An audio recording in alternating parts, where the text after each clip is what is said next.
From the plateaus in France to the land of the rising sun, ladies and gentlemen, it is round 6 of the Simrigs Sprint Series here at Suzuka. Hello everybody, my name is Nick Amon and I want to welcome you to another broadcast here on the channel. And joining me in the booth, of course, always, it's going to be the Mr. Talented, Mr. Amazing, Simon Bauer. Simon, how are you doing this evening? I am doing wonderful, Nick, you know that. But especially because we're at one of my absolute favorite tracks. I mean, Suzuka is just a beautiful track. There's not much else I can say about it except that it's wonderful. And I think you're gonna get plenty of that when we do our patented and traditional, I don't know, track rundown during qualifying. I see you're already on board. I think we're a bit too early. So we'll wait a little bit to pick a car that we can go on board with and guide you through the track. Yeah, we've, I don't know, the heads of the session have been, things have been moved around a little bit. The broadcast starts a bit later, and then the practice isn't as short. We kind of just go right into qualifying. Not that I really mind or anything, we just get right into the action. But this is, I'd have to agree with you, Simon, this is a track that I enjoy, even though I am pretty bad at it. But you know what? That's gonna happen. Let's see who's out on track, who's gonna start a lap. The 777 of Rosas is just coming down the main straight. So let's get our patented view, or our run through the circuit here.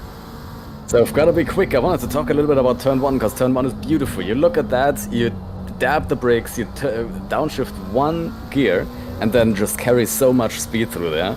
Brake until you're at a late apex, and then you go back on throttle. Now, S's, we have a little bit more time to talk about those. Those are a really, really long and, when you don't like them, very exhausting section. It's a left, right, left, right. No, left, right, left, right, left. As we've arrived at Dunlop, the final corner of the S's. Very, very long corner, but almost flat. We go into the Degners, very tricky corners, very fast right-hand kink here. You can take a lot of curb, as you can see, although the car is a little twitchy. Second Degner, 90-degree, very sharp corner, very hard to get a proper run through there. we go down to one of the shortest, or one of the slowest corners that you can find in ACC overall. They happen at Suzuka, down to first gear, and then you really want your traction control to be as low as possible to get a proper exit out there. Now we're in 200R, which is a very, very long right-hand corner. Not a problem at all to take that flat. Even in the rain, most of the time it's flat. But we go down to the Spoon, a very interesting corner. Double apex. I'd say first apex is here, then you let yourself carry out wide, and then you downdrift and brake for the second part, where you stay at the apex for quite a while before you accelerate, because it's very, very easy to go a little too wide there and invalidate your lap. Down the back straight, and coming down to what's absolutely, without a doubt, the most famous corner here, 130R. Very, very fast left-hand kink. In almost all cars, it's just a little lift. Very hard to keep the car in a straight line there, though, at the exit, if you really want to push it. Now, final corner, essentially, is the chicane. Very slow corner, but very, very important to get the curbs right and get the exit right. Before we go through this flat right-hander and back onto the start-finish straight. And what kind of time are we going to get? Let's have a look. It is a 203.3. So that time will tell you that the track is definitely far from optimum still. In fact, when we started this qualifying session, the track was damp. It hasn't rained in this session, but it obviously rained just before it. The sun's out now, the temperature is warm-ish, but not too hot, so it's taking a little while for the track to dry. We have a little under 5 minutes to go. The track right now is green. You can still see some wet patches out there, and overall the surface is still a little bit slippery.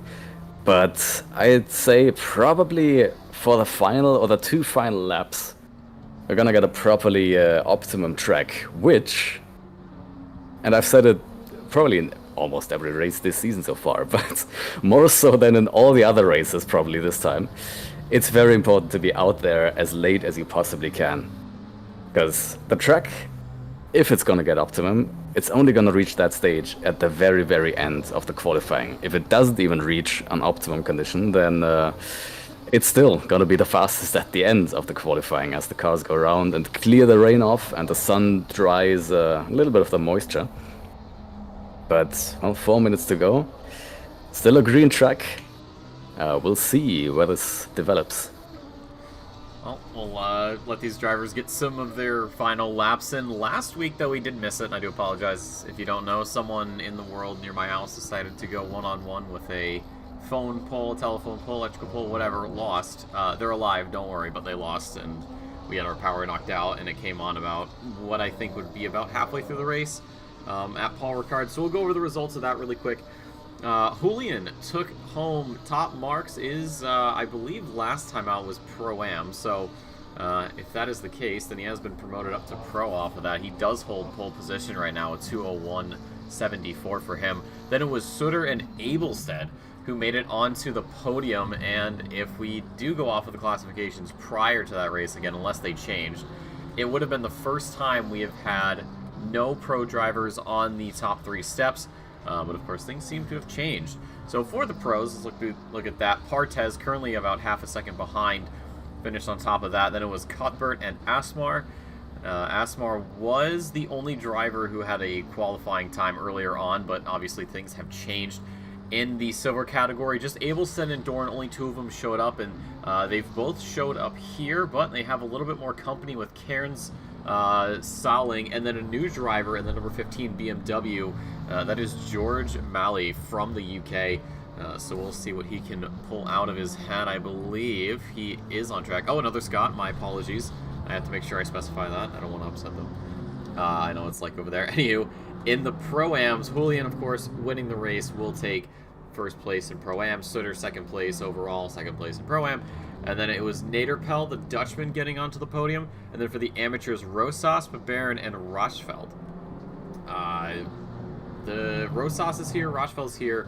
Unfortunately, Baron is not. And we do also have another debutant here in the Sprint Series, Alessandro Piccini from Italy. The number 5 does sit in position number 8 here in qualifying, a little bit over a second off of pole position, but we're getting towards the end, so might have a couple more chances. Looking over at the points, however, Partez still maintains championship lead with 593 points. That is 105 points better than what Cuthbert currently has at 488, although Cuthbert has to be careful because Abelstead, after last week's performance, was able to close the gap up 472. That is only 16 points. So that second place, looking a lot more possible to be lost for the Scot. Down in the silver category, Abelstead does hold the flag up. 156 points clear of Cairns, who has 316, and then it's Dorn with 207. That is 109 behind second place. In the Pro-Ams, things are still kind of the same that we see between the top two. 434 for Julian, and Florindo has 300 exact. So 134 points between those. However, 10 points behind him is Naderpal. So a similar situation to what we saw with Cuthbert and Abelstead, but a little bit closer now. And then down into the amateur category, Rosas is leading at 295 points. Rochfeld with 254, and Victor Brun, who is in 15th, is 192 points tacked on to that part of the spreadsheet. So you seem to have your front runners of their respective classes being well clear. In some cases, like Abel said, he has almost, I believe, one perfect race points difference. Of course, the max you can get for a win is 150, then you get 5 for qualifying on pole, and then you get 3 for fastest lap. So he's very close to just taking a day off and not worrying about much of anything, but except for that, really, like I said, it's Cuthbert, Abelstead, and then Florindo, Naderpal. Those guys are fighting for second in their respective categories. But at the end of qualifying here, we're seeing these final laps come through. Julian still sits atop the pile with that 201.74 in the Aston Martin. Simon, I'm not familiar with how well the Aston handles around here, at least in recent memory. Well, in recent memory, I can't tell you either, but in historic memory, the Aston is the car to be in around here. And, well, we'll see if that is still the case. Oh, Abelstead. We've talked about... Yep, look at that. We've talked about the track getting faster towards the end. It has not decided to get up to optimum conditions. So, well, what I said stays true. Those drivers who are out the latest will have the fastest tracks. So let's have a look. There's plenty of drivers still on a lap. Plenty of drivers who were able to still start a lap and possibly use the driest track they're gonna get, because it's not gonna get optimum. But I think we're close. We're in the 201s. I think on an optimum track we would have had cars below 2 minutes. But there goes Cuthbert, close to the finish line. Not sure what happened there. Well, let's have a look at the next one up the line. Timoteo going into the final chicane, going into what's called the Casio Triangle. Looking smooth, taking a lot of curb. That is exactly what you need to do. Nice exit down the right-hander here. And let's see that Lambo darts towards the finish line. Let's see if he can improve on that P7 or P6 in Pro. He cannot. Anyone else? Rosas cannot either. There we go. That's our grid. We have Abelstead. We have a silver driver on pole. We do. The sad thing was Rosas was on an improvement. He was about a 10th up by the end of it, but the session just concluded a little bit too quickly, so that's going to put a damper on his day. But he can still be pretty proud of himself. Top 10. And he's got a lot of work to do. Ladies and gentlemen, it is time for my favorite part of the broadcast. That isn't just the race, Enjoy. Of course. You know I will. I always do. And hopefully you guys enjoy this too. I noticed it in the Simrigs, the GT3 challenge we have going. I managed to catch the broadcast at the gym. And I noticed them doing a grid walk. They weren't doing the same way here in Sprint, but they were, they were walking up the grid. So I'd like to take credit for that. One of these days, probably towards the end, I'll get a graphic together, but that probably won't happen. Anywho, Abelstead, though, sniping pole position right at the end from Julian. So the Mexican driver punching above his weight, maybe, possibly. Abelstead as well. Possible promotions, of course. That would shake up a lot of the standings here. Then it's Cuthbert and Krebs, P3 and P4 for them. Partez rounds out that top 5, just ahead of Asmar and Timoteo. We saw him at the end of qualifying. Didn't improve. I think he just lost a little bit of time in the earlier sectors and couldn't recover from there. Then it's Lemos and Suter. And then Rosas, who we were just following. That is your 8, 9, and 10, the Swiss driver, sandwiched between a couple of Portuguese. I don't know how well Portuguese sandwiches are, but I assume they're pretty darn good. But we'll see who gets to finish that plate by the end of it all. Karen starts off in 11th. Then it's the new driver, Pacini, 12th for him, just ahead of Azerskis, and Christian Dorn in 14th position. Daniel Rochfeld makes it 15th for his start here at Suzuka. Then it's Victor Brun, who we were watching for a moment as he crossed the line. He is 16th. Jonathan Salling from Sweden in 17th. And, of course, the new driver, George Malley, unfortunately being 18th overall. So we'll see what he can do in his first time out here in the Simrigs Sprint Series. And on the topic of Simrigs, of course, I'd like to give a quick shout out to Simrigs for sponsoring Season 14 of the Sprint Series out of Melbourne, Australia. These guys have got quite a lot for you to pick from if you're looking to upgrade your rig, whether it's your rig, maybe a friend's rig, loved ones, whatever it may be. I'm sure they'd be more than happy to, well, give you some business. And of course, if you're like Simon and myself and any of these drivers really on grid, and you happen to live outside of Australia, New Zealand, well, just send them an email. They'd be more than happy to do some business with you. And of course, if you're an OR Patreon member, you guys are getting 5% off your in-store purchases, so do take advantage of that. This hobby, not cheap by any means, but again, thank you to Simrigs for sponsoring yet another season of the Sprint Series, and we hope to keep them around a little bit longer. Ladies and gentlemen, on track though, we are pulling away here at Suzuka for the parade lap. 18 cars on the field, and we're gonna see who comes out on top by the checkered flag. Abelstead and Julian, though, giving us a pretty good preview of what's possibly to come, just based solely on the distance, I believe, being a little bit over a tenth by the end of it. Simon, predictions?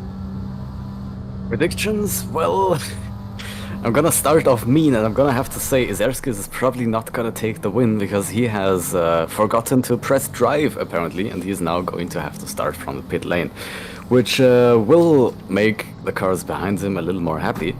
But about overall wins, let's have a look at that. I mean, we have a very nice and very even row of pro drivers from P2 to P9, but they are obviously topped by a silver driver, by Abelstead. Can Abelstead hold it to the end of the race? I think it's absolutely possible. The race is not going to be wet, at least not as it looks right now. So if he can get into a rhythm quick and easy, then he absolutely should be able to hold that position for himself. Suzuka is a tricky place to overtake at. It is a place where you can have really nice fights, but it is a tricky place to overtake at, so I absolutely wouldn't put it past him, but I wouldn't be surprised if we have Julian or Cuthbert or any of the other pros, for that matter, on the top step. Yeah, and you got to look at the distance from Abelstead to the next silver driver of Cairns, all the way down in 11, so he's currently not really in any danger of losing out on silver class bragging rights, but it's racing, anything can happen. I know it's only 18 drivers, but again, surprises do happen. There was a virtual safety car last time around at Paul Ricard, and that set up quite a wild race. And we have the mandatory stop, which we didn't have last week, if I am remembering based off of what NA ran. So this one mandatory stop could spell some chaos and disaster for some, depending on what happens. I don't think weather will be too much of a factor, but hey, maybe someone did a rain dance. So, I mean, if I'm going to go off predictions here, Abelstead, Julian definitely could take it, Cuthbert as well. I mean, pretty much anyone in the top 5, I'd say, has a shot. If we had to go lower than that, maybe Asmar, maybe, if he plays his cards right. But again, I'd say top 5 with you is pretty much the call. Oh, we'll have a look. We won't need much of a rain dance, because, I mean, we've seen this. The absolute entirety of the season has been rainy like hell. I wouldn't mind a dry race for once, especially at Suzuka, because it's just such a tricky and exciting track, even without the rain. This is one of the tracks where you really don't need it, but off to you for the start. Let's go. Around through that final chicane, ladies and gentlemen, rolling up to the line. Abelstead leads the pack after a surprising pole position. Julian's going to want to take that, though, from him, and he has an hour to do it. Cuthbert, Krebs, and Partez, your top 5, all possible hopefuls for the top step of the podium. By the end of the race, but that is a lot of pro drivers behind the one silver. We've got a pretty wonky wedge there as we trundle over the start-finish line, and it's green, green, green here at Suzuka. The McLaren of Krebs gets a pretty good launch already, 3 wide as we head into turn number 1. On the inside is the Ferrari of Cuthbert, but he has to back out, does not want to go for that. The race is not won on the first lap, and he knows a lot about that as he goes almost side by side with one of the McLarens. I believe that was Asmar who does slot in. There is a move on the inside. I think that was Bruno Lemos just slipping in side by side through the S's. A little bit of a wiggle there in the background from one of the drivers. I believe it was Rochfeld for a second, but manages to recover nicely. These drivers already off and away here at Suzuka. And we have one of the drivers off. That I think that was Cuthbert. I believe that was. It could have been. That is not going to do him any favors at all. Does get overtaken as we look out the back of Lemos. It is still side by side for both of these guys heading through Degna 1 and 2. And it looks like it may be Partez that does get the better end of the deal on that one. Yeah, I think he did. Yeah, he has. So the start's been exquisite for pretty much everybody except for Cuthbert and Azerskis if you want to go there. And let's check in on Alessandro Pacini, the new driver, I believe. He was in the bit of a fight. No, he's actually lost out on some time. He is actually, yeah, he's kind of on his own. So it's a really good start. 3-pack, a little battle train actually forming here between, what is that, Cuthbert way up front, all the way back to Pacini.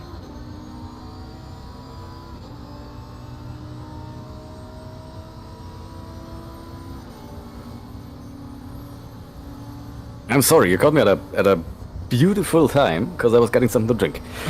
But I have returned. I mean, that was an impressive start.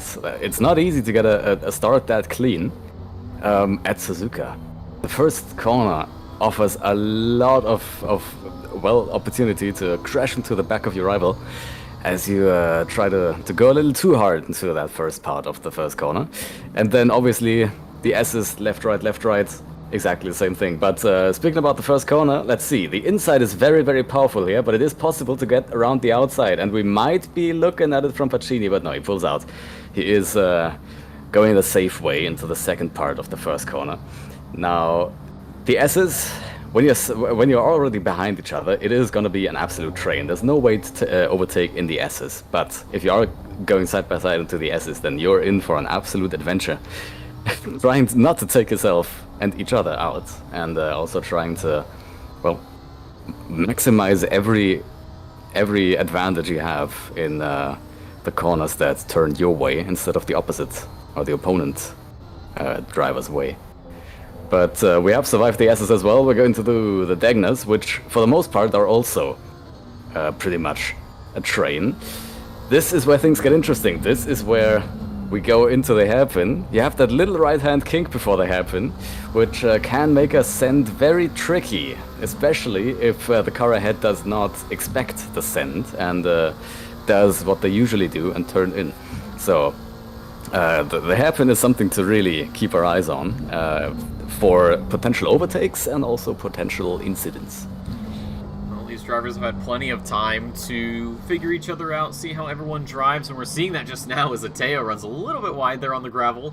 Not going to do him any favors, but ideally hasn't lost any time at all just behind. Christian Dorn gets a run there on Rochfeld as we head to 130R. It's the inside line, though, for the Aston Martin. They're both going to back out a little bit, continues to go side by side, but it is the driver from the UK that does get the job done. Oh, there's a spin up there. It's Ateo, and it's Karen? No, Rosas? What has happened there? Rosas in the pit lane. Oh, that was a lot of drivers involved in that. I think, let me have a closer look. That was Karen's essentially causing all of that, braking a little too late into the chicane. Although, if you'd like, you could argue that Tipoteo was a little too early on the brakes, but you can see that had an absolute knock-on effect and caused a lot of cars to immediately, well, get stuck in that chicane as well. Oh. I mean, that is a very, very narrow part of the track. That is a very, very damaged BMW as well, at least the front of that BMW. I wouldn't be surprised if that driver goes into the pits as well very soon. Let me quickly check which drivers have already gone into the pits, or which driver. Well, we had Rosas. I don't know if it was intentional or not, but he just went into the pit lane. It looked like he backed out. I don't know if he was avoiding something or what happened, but he has picked up a drive-through, so definitely speeding through pit lane. The pit window has opened. So Rosas will have to go through the pits 2 more times, once for tires and once to clear the drive-through, because of course going through and stopping doesn't technically count as a drive-through in the game's eyes. So that puts him right at the back of the grid. That is not how he wants to start this race, but thankfully no damage. Looking at the incident though between Cairns and Oteo, I can see the argument of Oteo braking a bit early, Cairns maybe a bit late. I don't know if I would chalk that up to one driver or the other, maybe just a slight bit of miscommunication racing incident, but that's not really for us to decide. That'll be sorted out by the powers above us. Yeah, we'll see which way the stewards go. But first of all, stewards are going to have a look at Mr. Rosas' drive-through penalty for pit speeding. Rosas had a very, very tricky and very, very unfortunate lap just then, because as you said, he did not go into the pit lane on his own accord. He did have a bit of a bump and a bit of a bumpy ride coming out of the final corner.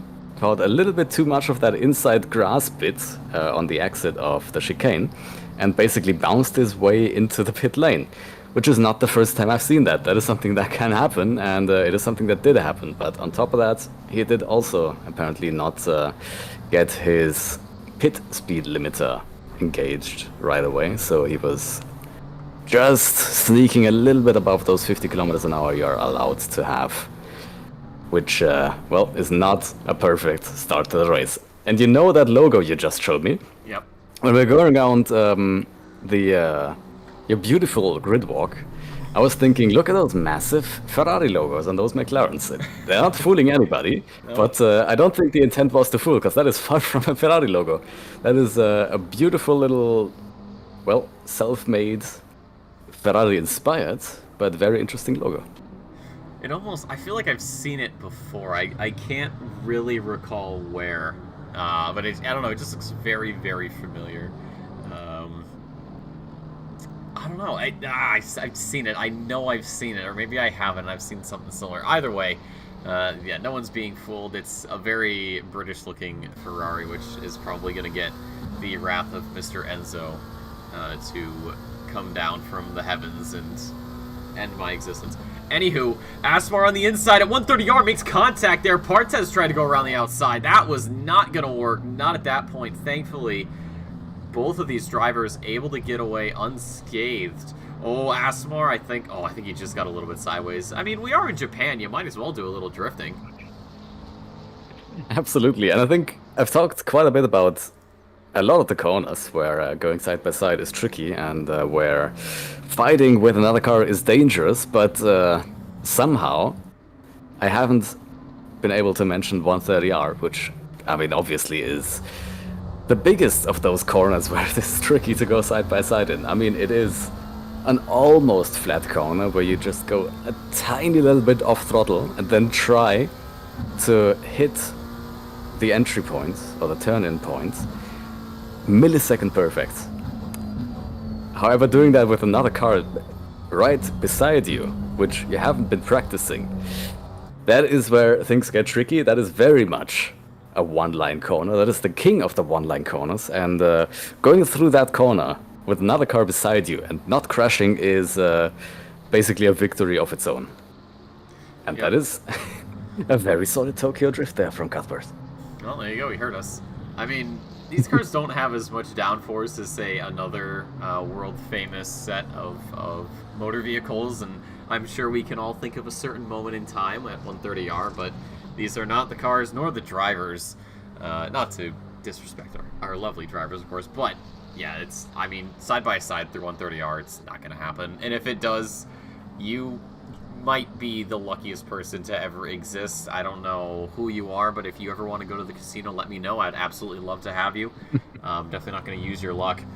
to get my earnings up. But 10 minutes have gone by. Pit window's been open for 5. The penalty for Rosas has been changed over to 10 seconds, so that'll get added on during his pit stop. So thankfully, never having to serve the drive-through is good on that front.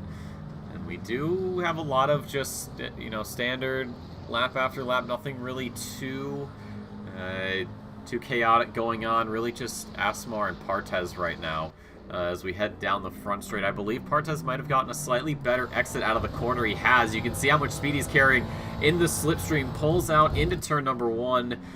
I don't know about you, Simon, but that seemed to be a pretty elementary overtake for the pole. That was textbook. That was beautiful. Getting side by side, getting a tiny little bit ahead before turn 1. And then on the inside, you have a very, very good chance to overtake. At the same time, it's also easy to defend into that corner, which, Cuthbert has not done. But perhaps there was a choice, perhaps there was a strategic relinquishing of the position to just make sure that things stay safe. But that was essentially a textbook overtake. Beautiful stuff. Yep, the momentum game playing in parts in Partez's overtake, and already Asmar seems to be coming under a little bit more pressure with just how close Cuthbert is. I mean, this is a guy we've seen quite a lot of in this series, not just in this season, but seasons past. One of the most potent drivers on the grid, and he's sitting in P7 right now, so he is trying to claw his way up the field. We do have a 10-second penalty for Salling. We saw a yellow flag come out earlier, so I assume that's what it's for. But we continue to wait for another driver who may or may not have had some issues earlier on, and another yellow flag coming out here. Not quite certain. 73 there. Salling's gone off. Let's see if we can catch this one. Oh, he just goes wide. Bounces over the gravel and thankfully was able to stay out of the walls, so that's good for him. Positives in all things, of course, is sitting with a 10-second penalty over his head, so we'll see once the replay ends if he's continuing. And no, he has officially retired from the race, so we've lost one. The Swede, I don't know how to say goodbye in Swedish, but that is what is going for him, unfortunately. We rejoined Cairns, has gotten away from Oteo. Actually, it's been a pretty slow drive for Cairns in terms of pulling away from the Lamborghini. Normally when he finds himself further back in the pack, he's able to just get back on the horse and get back out there and catch up, but it has not really been the same. Bruin's been pulling away a bit. Well, he's looking smooth enough, just watching him for a few corners there. Not sure what's holding his pace back, but I mean, he has 47 minutes to go to perhaps improve that pace, perhaps catch up. We'll see about it. Looking towards, a little further towards the front of the field. I mean, once again, cars right behind each other, but like I said, it's not easy to overtake here. So it's easy to follow another car, except maybe through 130R, which is the corner where nothing is easy. But I'd say we'll keep an eye on these two, but there's plenty of other cars right behind each other to keep an eye on, which is, as so often, the thing you're gonna see at Suzuka. Yeah, and following them, and we're probably gonna see it a lot as this broadcast goes on, but drivers catching up at the worst time. Maybe it's right at the end of 130R, maybe it's into turn 1. We've probably seen it going into the Degnas. You do your best to sort of time it, but it seems like no matter what you do, the gods decide otherwise. But yeah, it's gonna be probably just a lot of following for the race. We'll see what happens with. Let's talk pit stop, seeing as we have a pretty good lull in the action. So you have obviously 50 minutes to pit. When do we think we'll be seeing these pit stops come through? Because we're 43 and a half right now. Are we going to see drivers coming into the 30-minute mark, maybe a little bit earlier, a little bit later? That depends on what the weather is going to do. I'd say We'll wait another 10 minutes, and if in 10 minutes there's no rain on the radar, then we can safely say it's time to start pitting. It's time to do the obvious thing and cut the race in 2 halves and make sure you have, well, the freshest tires possible for as long as possible. So I wouldn't say there's going to be much strategy involved here aside from just cutting the race in 2 halves. And perhaps if you're going to try something, if you're going to be stuck behind another car, perhaps go for a slight undercut, because the undercut is strong here at Suzuka. Tire wear is massive, and even if you come out of the pits and you're still on coldish tires and you need a little bit of time to warm those up, it can be faster than going 1 extra lap on those old tires. So that is something to watch out for, but as for overall strategy, definitely just go for the 30-minute mark. Well, we'll see what the predictions look like in about 15 minutes. Dorn, we just barely saw it in shot, getting a little bit loose. Was able to keep it held down beautifully. Asmar still with Cuthbert behind, and we check back in onto the 2 Lamborghinis. Pacini, I think, has just gotten around Alexander Sutter for 8th position, so the number 5, maybe deserving of something a bit more than the amateur class rating. Of course, I think we'll probably need a couple races for that to truly take effect. And checking in Cairns, has that gap gotten smaller since the last time we checked in? Has that gap gotten smaller? I'd hope so, and I'd definitely say so. I mean, 15 seconds on the back of that McLaren are not looking good, so he needs to make up as much time as he possibly can. I think for the most part, this race is going to be a survival mode and try to rescue as much as possible, because now being stuck in 13th position with a 15-second penalty on the back of him, the expectations don't look so good. But I'm sure he's doing everything. His pace is looking pretty solid. Low 202. Let's see, that is the fastest lap up until P8. The next car that is faster than him is Pacini, which is also an interesting fact, because Pacini, as we said, is officially an AM driver, but may not be entirely deserving of that, because he is, and let me have a little look at that, the only 2 cars that are faster than him on the last lap, or were faster than him on the last lap, were Partes in P5 and Abelstedt in P1. And Abelstedt is actually quite a bit faster. Abelstedt is, well, he's doing a low 201, and we can see by the gap he's created, he's looking comfortable out there in P1.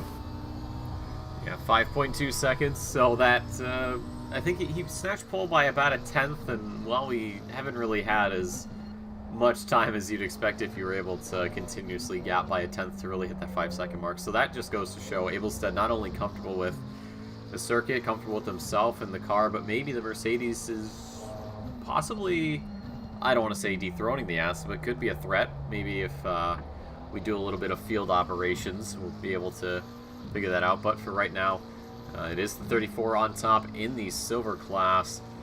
This would be a very good result for him to bounce off of last week.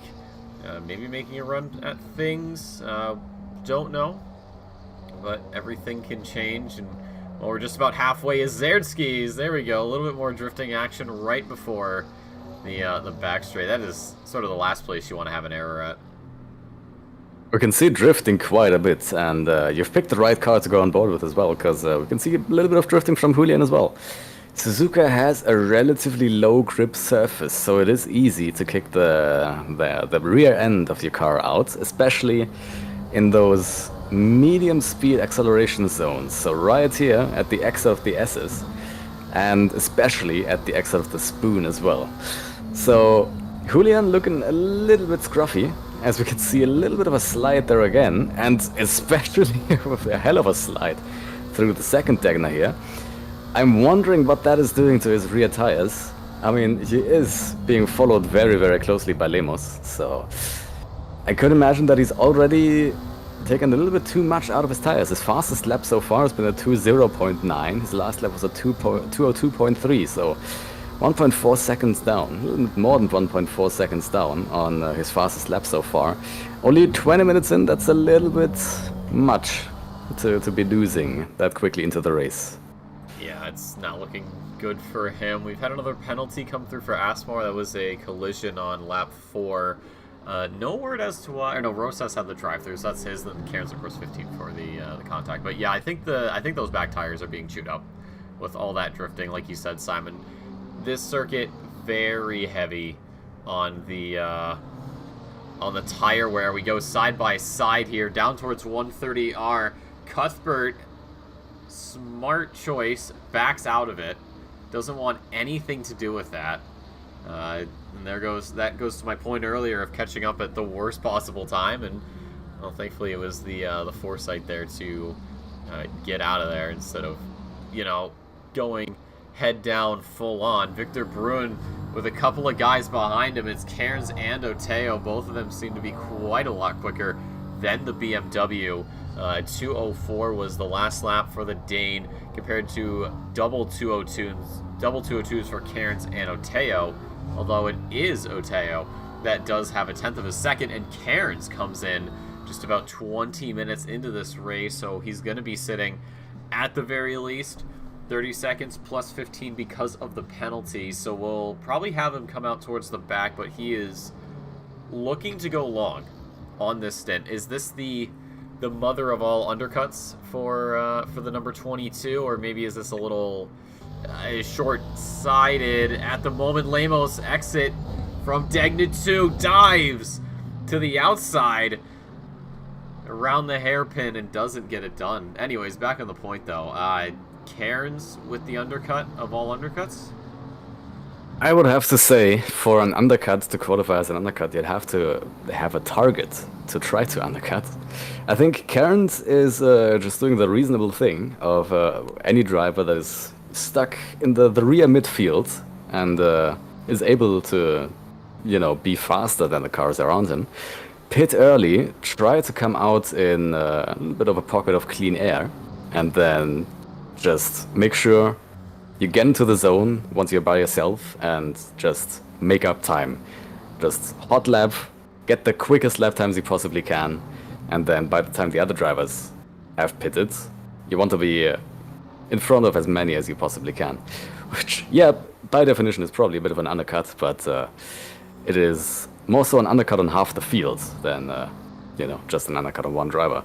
Cairns has only just gotten going, by the way, so I think he was repairing a bit of damage, which could explain the little bit of a tricky, recovery drive so far. Yep, I was going to say counterpoint. The entire field can be your target, but you seem to have destroyed your own arguments, Simon. But yeah, Cairns out. Oh, wonderful. It's okay, it happens. It happens to the best of us.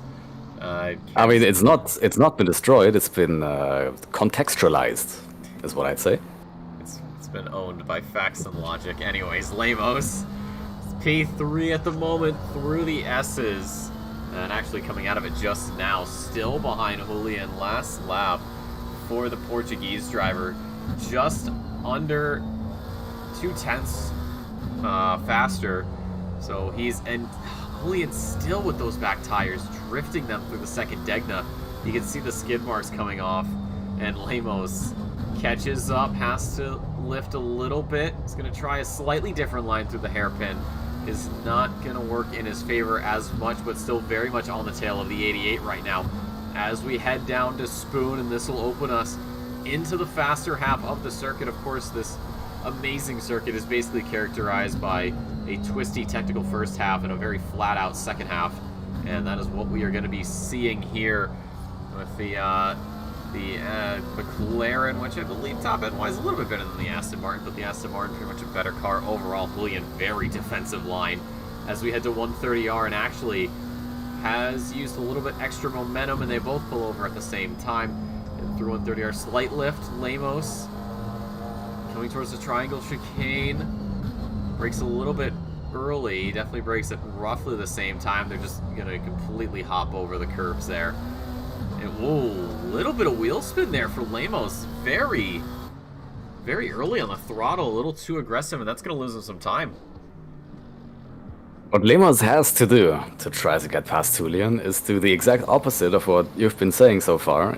Well, not what you've been telling him, but what you've discussed, which is reaching your opponent at the worst possible time.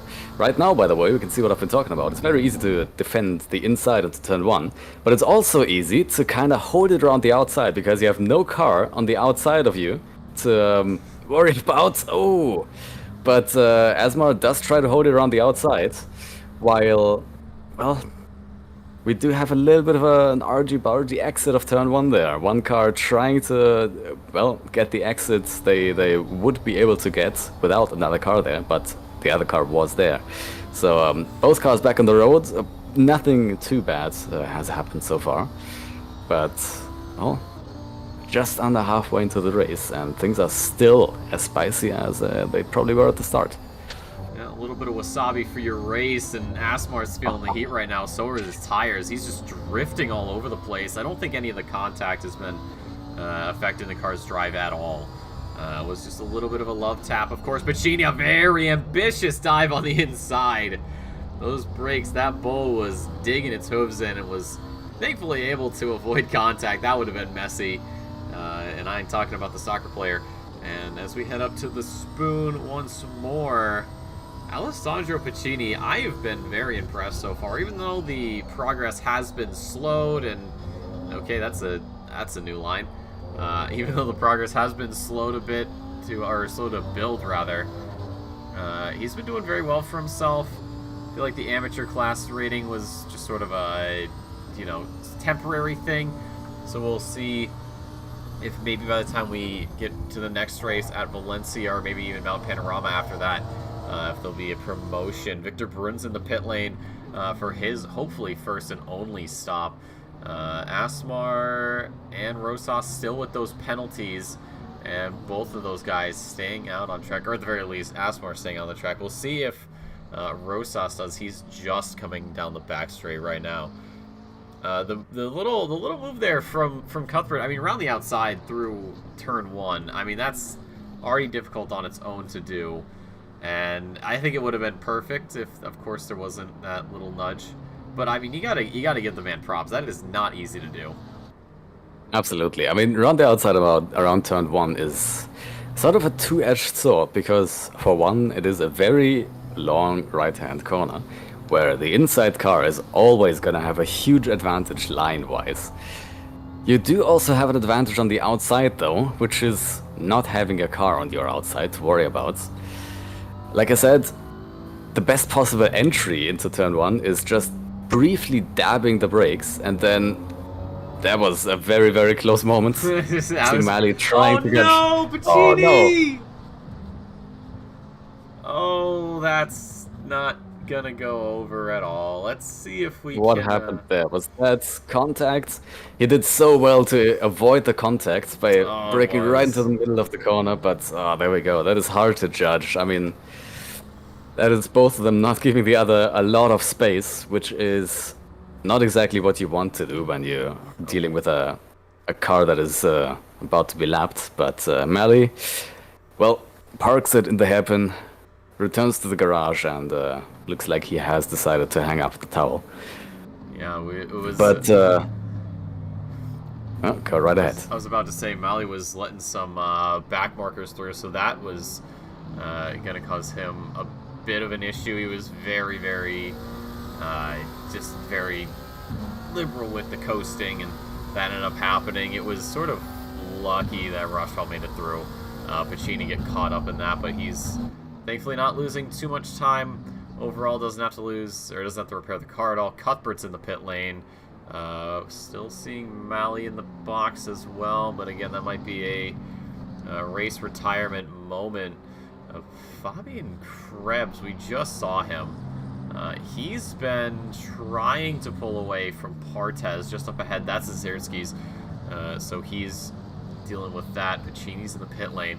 So still Lemos is pushing for this P2 and has not been able to find anything. We're starting to see glimpses of what he has to do, which is very important at Suzuka. Setting up your car for an overtake a few corners in advance. The best places to overtake here at Suzuka are into this corner right here, into the hairpin, and into turn 1.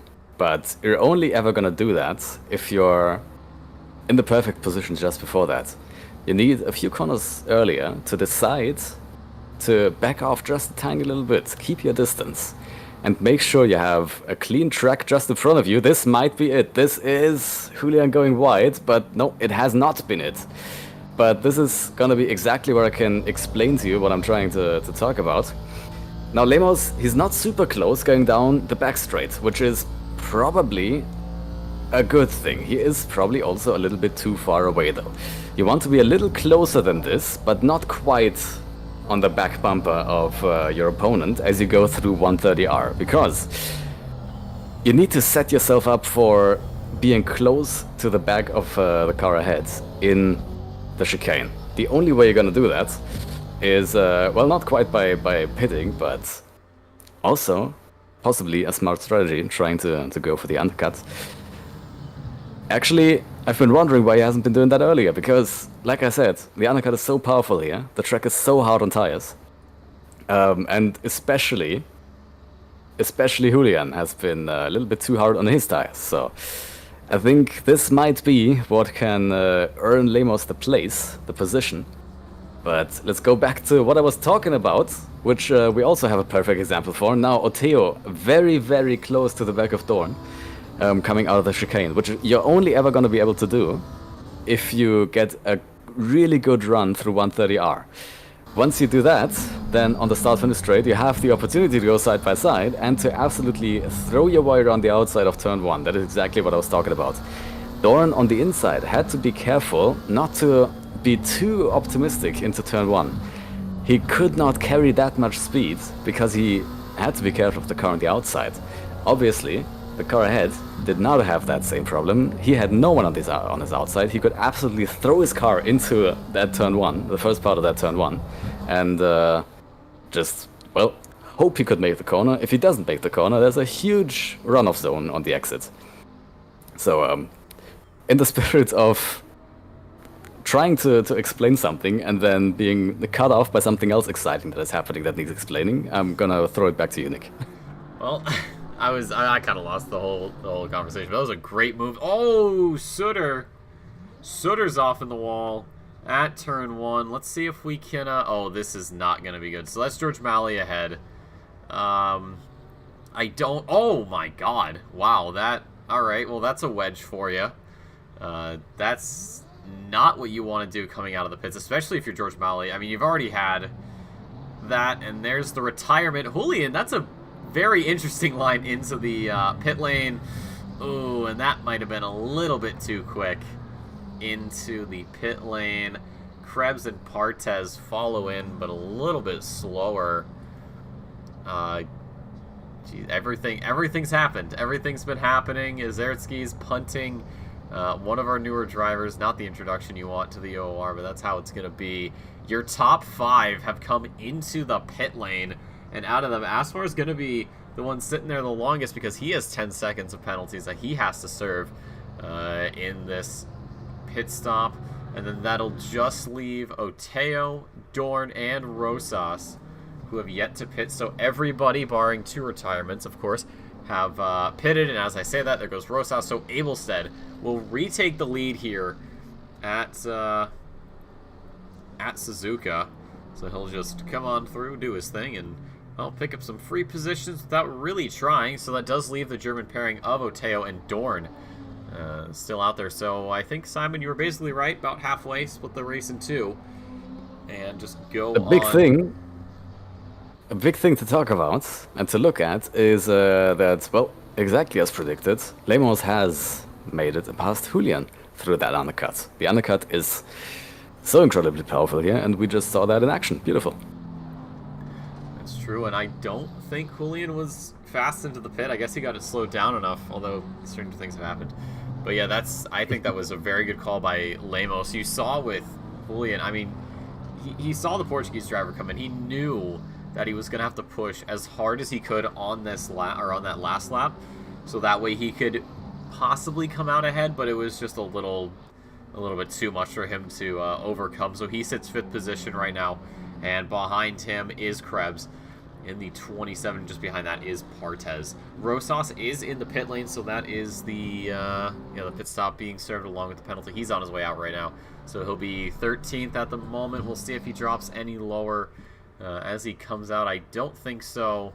He's kind of on his own. Oh, it's going to be 14th, so he's down the grid, and there's the Zertskis behind.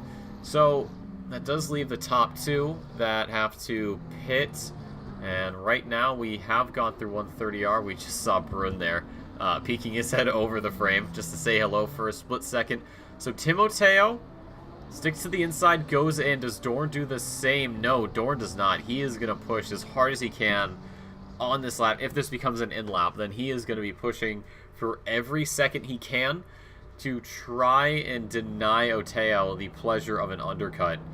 But that is not going to be easy to predict, I would say, as, you know, sometimes, I don't know what it is, you feel like pit lanes, for me at least, are longer than they actually are. I don't know, I believe it's, what, 30-something seconds from one end to the other here at Suzuka? It might be 31, but it also might be just a little bit off. It's definitely 30-something, like you said. So, when you sit in the pit lane, it obviously it's going to feel longer than that. What's also going to feel long is just watching the car come around. When you see car number one sit in the pits and enter its pit stall, and then you have a look at the car behind that they are trying to undercut, you're thinking, he is miles behind. He's never going to get back to the start-finish line in time, but somehow they always do. But Partez right now, flying his way through the S's, coming out of the S's. Let's see, he is the one on the freshest tires out of this little pack, out of Krebs and Julian in front of him. So it's only by a lap, but that lap can already make a difference at Suzuka. So this is something to keep our eyes on, I'd say. Absolutely. Asmar with Rochfeld behind, sped up for P8. Rochfeld with the penalty, he has served it, so he's good to go. And we'll see if the pace is there for him to pull away from the chasing Aston Martin in a pretty sleek, I'd say almost synth-wavy, or vaporwave, whatever kind of color palette at least. That's what I'm going to maybe go with. Maybe just a classic splash of the 80s. But yeah, from the 44 in 8th position, Dorn, let's check in with him as he takes a very interesting line into the pit lane. That's probably not going to do him any favors. As he slows down. God, it's so close on the entrance, some of these. Make sure you guys are practicing your pit stops. I don't care. Practice them. Because I can't tell you the number of people who have, well, completely and utterly ruined their race simply because they do not know how the, or where the pit line is, rather. So let's see where Dorn comes out, and we'll see if Krebs does take advantage, and I think he should because he just started a lap. Yeah, Krebs knew what he was doing. Beautiful. A little pro tip I'll have to give you right now concerning the pit entry line. The speed is actually measured at the rear axle, the rear wheels, and not at the front wheels. So you have like two extra meters, or 2 and a bit extra meters, to get your car slowed down, which can genuinely make the difference.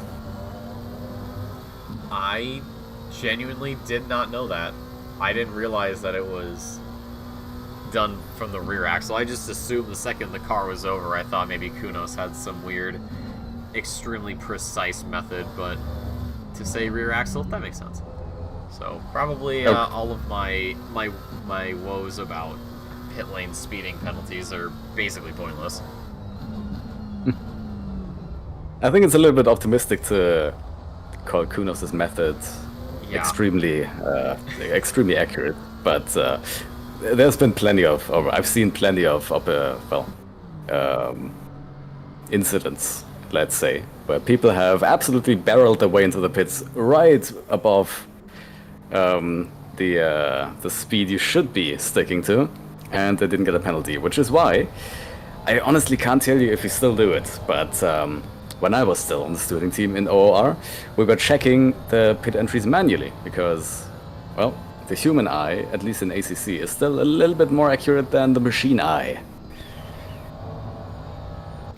Well, if If it's what you gotta do, then it's what you gotta do, but I think we kind of let the system handle it. And if there's one thing that is extremely accurate from Kunos, I mean, it's the car models. They are some of the best GT3s you can find out there, both in look and feel.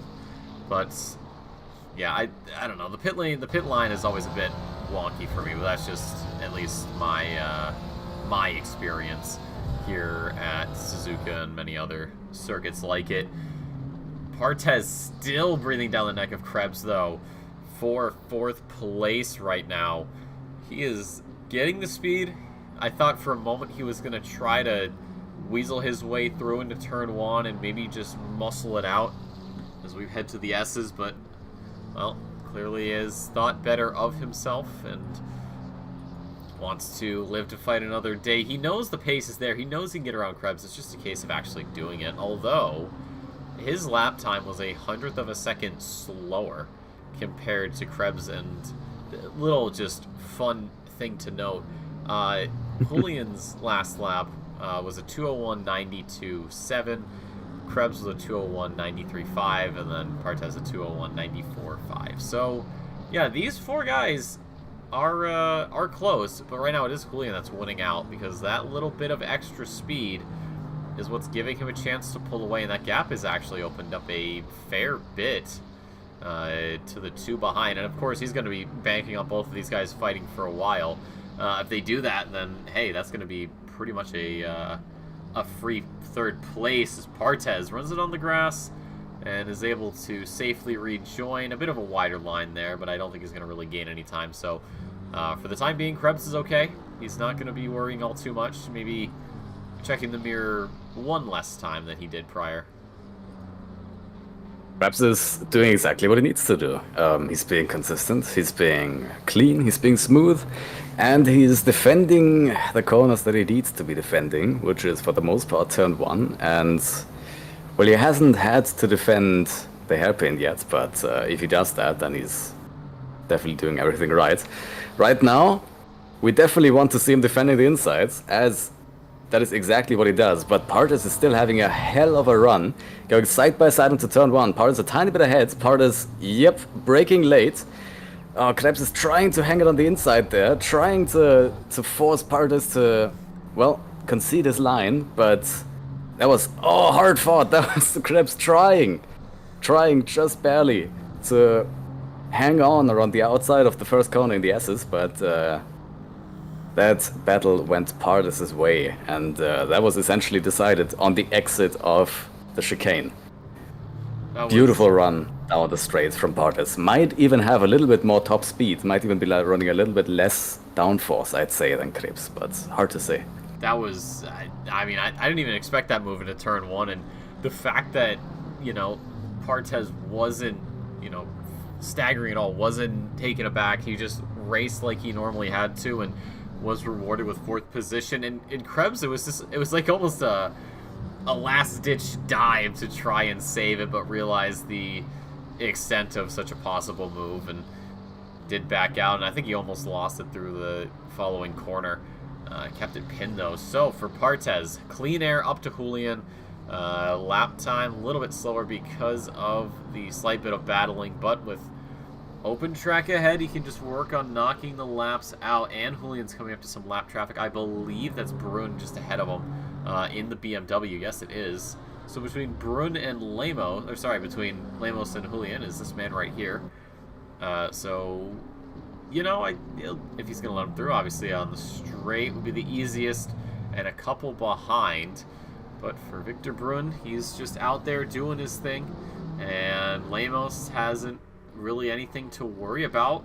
Kind of the benefit of a smaller grid, that you don't have to run into as many blue flags as you would maybe expect in other divisions. I know in the AP region it seems to be almost a common occurrence, and NA this season has actually been a lot more, it's been a lot more, that's the word I'm looking for, common with the larger races. But here in EU, they're just doing their thing right now. Izertsky's behind Karen's for 13th position.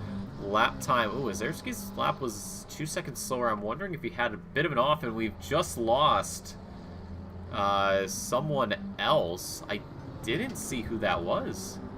We just had 15.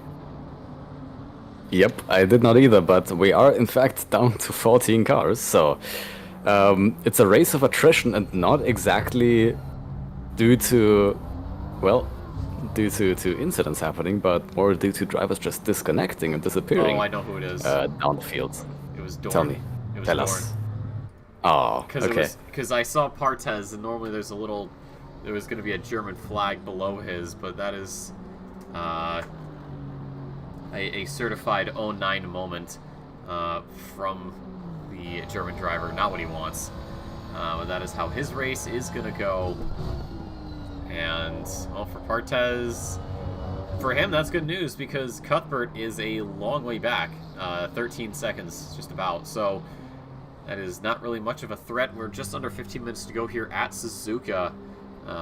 It is still Abelstead on top, took pole position by a tenth and has stretched it out to a 9.5 second lead over Lemos. Julian does have fastest lap though, a 2-minute .44 is the top time here in EU. Simon, what's your best time here at Suzuka? I couldn't tell you that off the top of my head, but it's something in the 58s, I'd say, in qualifying at least. In the race, I don't know, it might be a high 58 as well, but I definitely can't tell you off the top of my head. I would probably be about midfield if I were in this race. And speaking of midfield, it's Timoteo picking up 10 seconds right at the end. That's not really the time you want to get it. That's for a collision on lap 21, so that must have just happened while we were watching other things. So that'll get added on at the end. I don't know how far back Piccini is. Oh, he's actually close enough to take advantage, maybe. But we'll see what the official timing looks like when they cross that timing line. But I think as long as Piccini can stay close, he will pick up 9th. And then I don't think Rosas... Yeah, Rosas isn't near at all. I think the gap right now is about 5 seconds between these two. If it's 5 seconds, that's a very long 5 seconds. But crossing the line, Piccini goes 6. All right, so he's got 4 seconds that he can hold on to for right now. And that penalty... Ooh, that's a drift. That penalty for Oteo will take effect. So we'll leave that be. We'll check in a bit later towards the end of the race. It's actually a good time, I guess, because of that, to really talk about penalties. And I mean, have you ever gotten a penalty, Simon? And if you have, what's been your mindset when it comes to actually dealing with that for the rest of the race? Obviously, say you've already done a pit stop, you get a penalty. What is the mind change to? It's a very optimistic question to ask me if I've ever gotten a penalty, because I've spent plenty of time in ACC and I've collected quite a little more than just one penalty. But it's hard to say. It depends on where you are in the field. If you've already done your pit stop and you get a penalty at that point, that is honestly usually the better thing to happen. If you get your penalty before the pit stop, then you're going to be stuck that much longer in the pit stop and you're going to be losing positions on track, which might then cause you to be stuck behind cars that you should be in front of or on pace. If you get your penalty after the pit stop, then, well, it's just a little number getting added to the total time of your race, but you are still free to race exactly where you are at that moment. But it can be frustrating. I mean, obviously it can be frustrating. And the severity of the frustration can usually depend on whether or not you think the penalty is justified. And that is something that is really hard to judge from the inside of the cockpit. Perhaps there's been an incident and right off the bat, there's basically 3 things you might be able to think. There's either, yep, I absolutely messed up, that is going to be a penalty for me, I hope it's not too heavy. There's also, that was an unfortunate incident, let's see how the stewards see that. I'm worried they might slap me with a penalty. And then there's also something where you might have gotten into an incident, and with every fiber of your being, you are thinking that's the other driver's fault. There's absolutely nothing I can do about that. What an absolute maniac the other driver is. And then you get slapped with a penalty. And when that happens, and it happens, then that is something that really puts you out of your racing mindset. You want to be in the zone, you want to be in the rhythm, and you don't want anything to distract you. But as soon as you get a penalty that you think is unjustified, then you're racing with a little bit of rage. And you might, even if you think it's unjustified, like I said, it's very, very hard to judge something like that from the inside of your cockpit and in the heat of the moment. A lot of the time, you're gonna finish the race and you're gonna look at the replay from the outside and you're gonna think, oh well, I might have judged that wrong. That was definitely a little bit too naughty on my part. But then, well, it does happen that you and the stewards have disagreeing opinions, but that is what the stewards are for. They are the ones who have, dare I say, the right opinion every time. Yep, when I've done sprint and I've gotten penalties, I was a bit in a different situation. Every time I got a penalty was I would do something and I went, yep, that's a penalty, and it was just sort of waiting for the inevitable and driving from there. I think there was a race or two when I was in rookies. I think there was one race in rookies, if I'm remembering correctly, of course, where I did get a penalty and it was right at the end, and that did tilt me a little bit as the race was winding down. And speaking of getting wound, it was Julian almost getting around there. Partez was eager going into the second Degna, lucky to not cause any more damage than he did. But back to topic. Keeping a level head when you get a penalty, especially with your Oteo, is important because the gap right now to Pacini is only a couple of tenths away from being cleared. So that just goes to show you the benefits of having a cool head in a situation like that. And I mean, you can apply the whole tilt and keeping your cool to pretty much any game. Think League of Legends, Counter-Strike, Valorant, TF2, Rocket League, Trackmania, whatever it may be. Making sure that you're not working off of your emotions can be an absolute game saver. I've had times where, especially playing sports, for anyone that doesn't know, I did 4 years of lacrosse, and there were some guys on my team that would get penalties that they thought were unjust, and there were a couple times where I've had to calm them down, and thankfully that worked because we were able to sort of come back and win the game. But getting that penalty is always bad. When it comes to getting it either before or after a pit stop, I tend to say before is better because then you don't have to do math in the middle of the race. But then again, not everyone's bad at math, so that might be why I'm more leaning towards, if you get it, you might as well get it prior, so that way you can just get back out there and do your thing. And of course, my skill level is nowhere near yours, Simon. I'm not even going to pretend like I'm as good as you. But Oteo seems to be in the camp that is calm, cool, collected, and pretty quick, because his gap to Pacini is now 12 seconds. So he's now working with some extra pace. And Julian again just was about to spin. So yeah, the penalties, how you take them, and whether or not you agree with the stewards, is a skill that is cultivated over many, many races.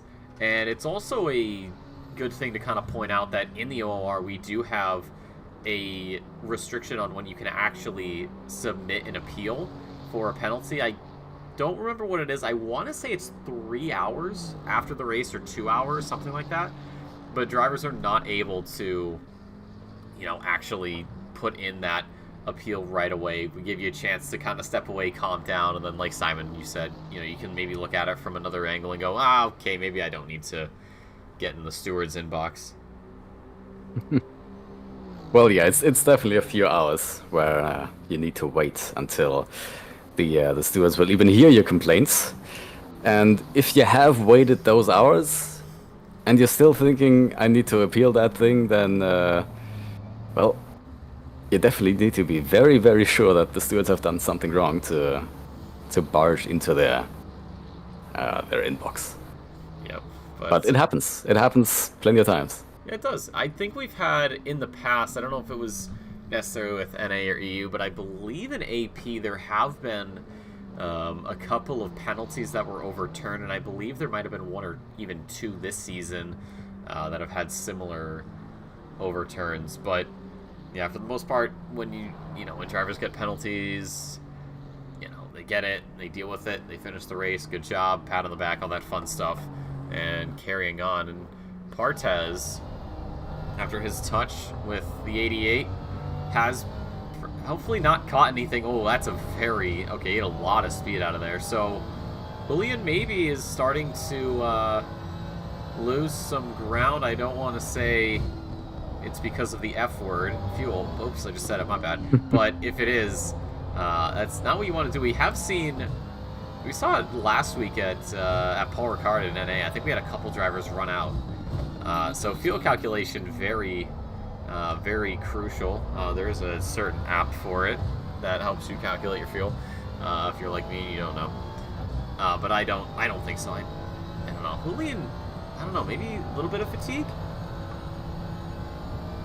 I mean, hard to say.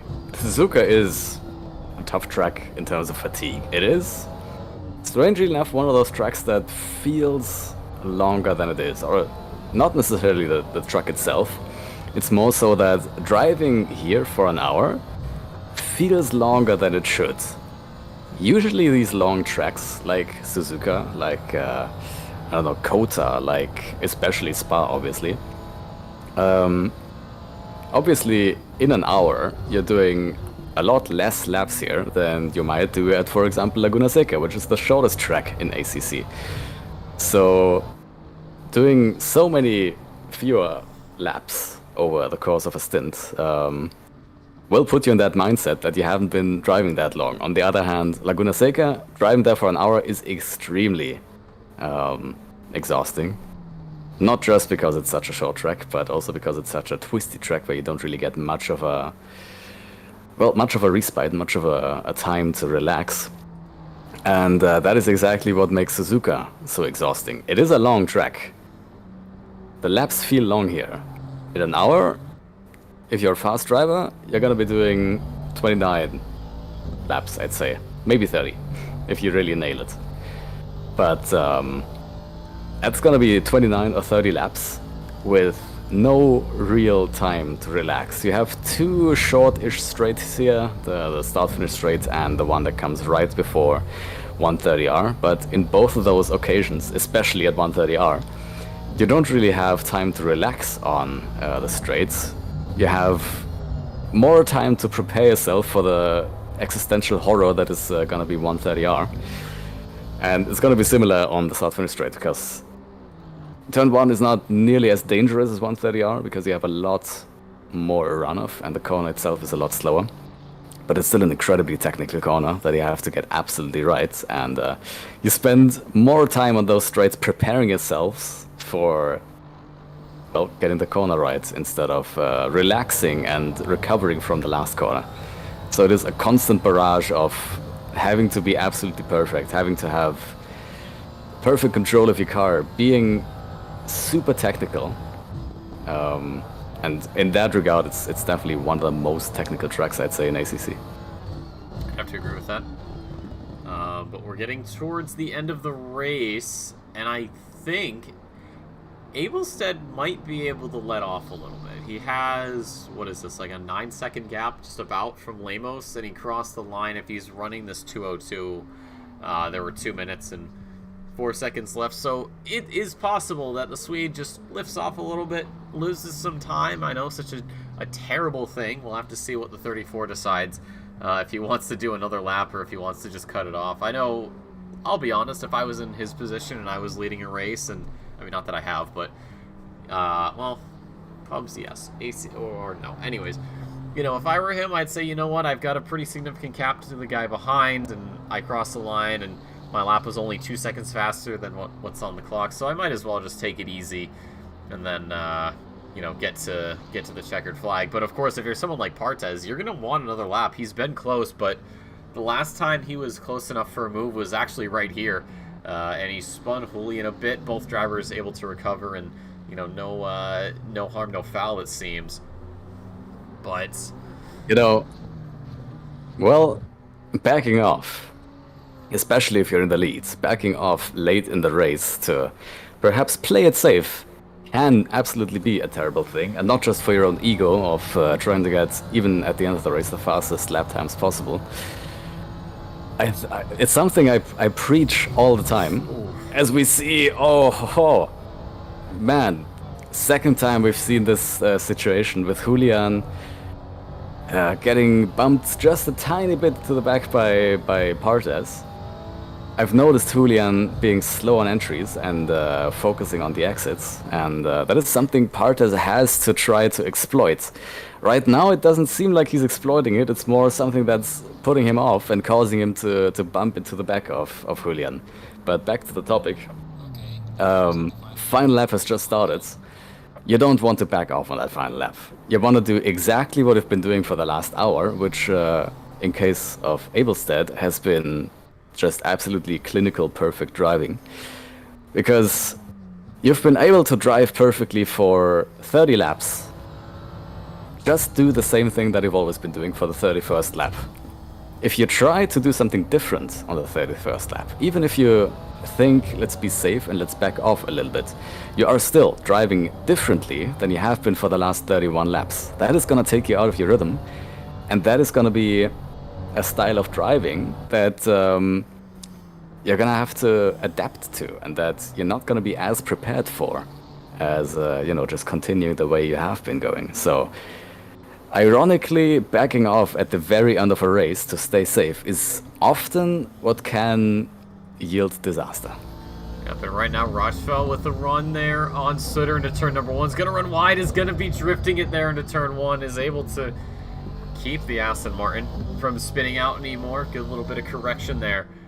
I was keeping an eye on that, and Partes as well, I think just... he's maybe going to have 1 or 2 more chances if he can play his cards right. Julian, he's holding on by a thread. Everything he's got 1 finger left on 3rd place. And he has maybe a little bit of a Polish problem behind him that he's trying to shake off before the end of the race. But towards the back straight for the last time, Partes, he was so close, but he just got early on the throttle, and that's going to back him way out of contention for 3rd place. Maybe there's a heroic dive into the triangle chicane, or maybe try to go for it on exit. I don't know. He's got everything he can under the hood right now as we go into the chicane for the last time. But ladies and gentlemen, in the land of the rising sun, it's the sun that sets once more. Abelstead wins it here at Suzuka. Lemos is going to cross the line in P2, and Partes so close, so far, so many opportunities, but just misses out on 3rd position. A congratulatory flash of the headlights for Julian as the pole does a little bit of a spinorama into the barrier. No problem there. But Julian, that was an extremely stressful race from him, but happy to walk home 3rd. It's Cuthbert into the top 5 for Ferrari. 2 Ferraris in the top 5, 4 manufacturers there as well. Gives a little bit of a spin, sends it backwards. Does he get the J turn? No, he doesn't. He missed the other half of the letter, but still a very solid result from him. There's Asmar, who will finish 6th. Sutter holds off Rochefeld for 7th, and then it's Timoteo. We saw him at the beginning, but we're going to see him at the end.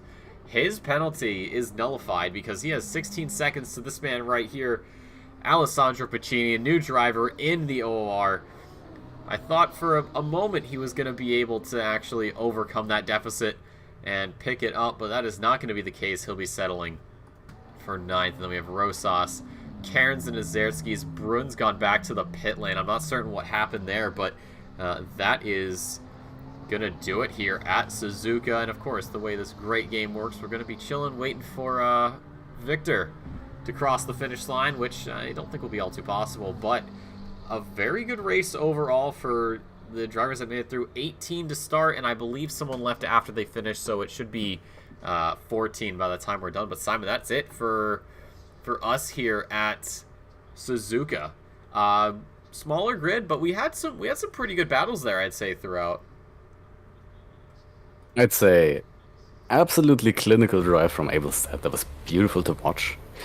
And the cars behind were almost a little bit more beautiful to watch, even because we got plenty of action, even with a relatively small grid. I mean, I told you at the very start of this race that Suzuka is one of my absolute favorite tracks, and you've just seen why. It's technical, it does not let off, it's not easy to overtake here, but it invites great battling, and that is what we've seen. Something I need to mention before the end, Nick, you were talking about how Julian was probably having a pretty stressful race. My theory is that the end of that race was even more stressful than we might have thought, because just before the finish line, we saw Julian slowing down just a tiny bit. Not enough for Partes to go past. It was just barely not enough for Partes to go past before the finish line. But I think Julian might have almost perfectly timed his fuel consumption so that he ran out of fuel like half a second before the finish. Yeah, I think that was... I don't think that was, a deliberate let-off. It could have been, but yeah, that's probably fuel. But we made it to the end. Brun was having a little bit of a victory celebratory run, but that is not going to pan out. But ladies and gentlemen, that's it for us here at Suzuka. We're going to take a look at the results here for this race. Overall, Abelstead 9.3 seconds ahead of second place Lemos. Julian pops onto the podium and picks up fastest lap, so it's going to be a few extra points in the bucket for him. Partes and Cuthbert round out your top 5. 4 separate manufacturers in the top 5. Always great to see. In the Pro-Ams, Justin Zaretzky is the only PA to show up here in JP.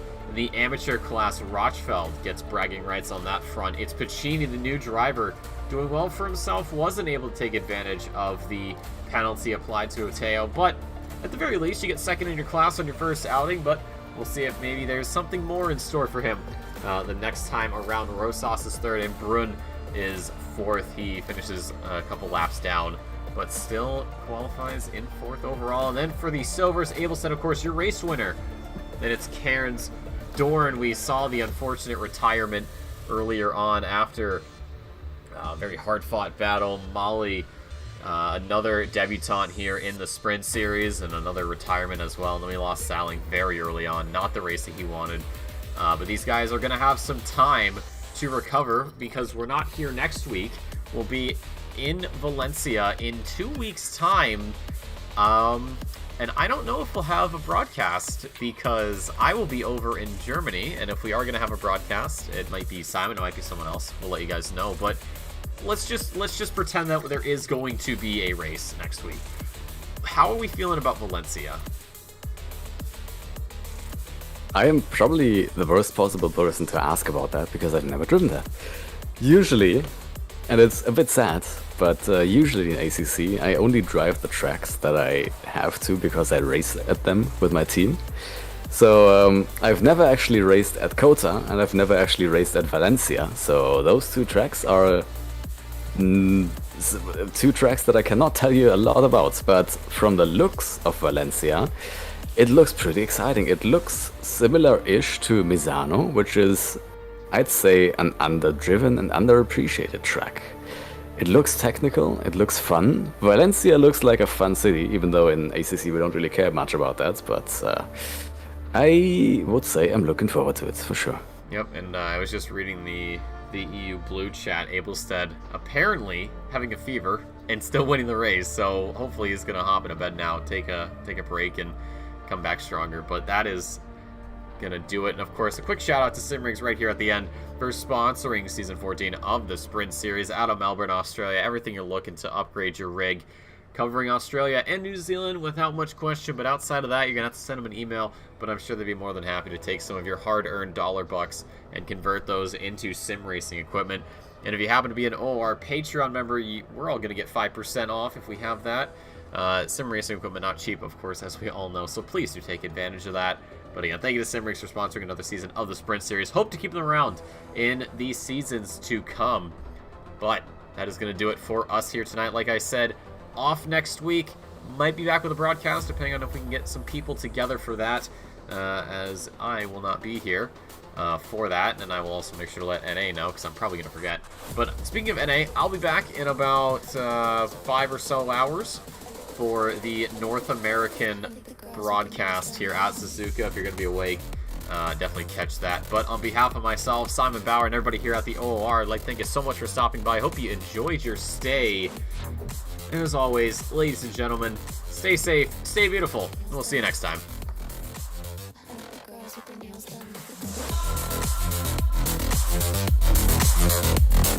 Yeah.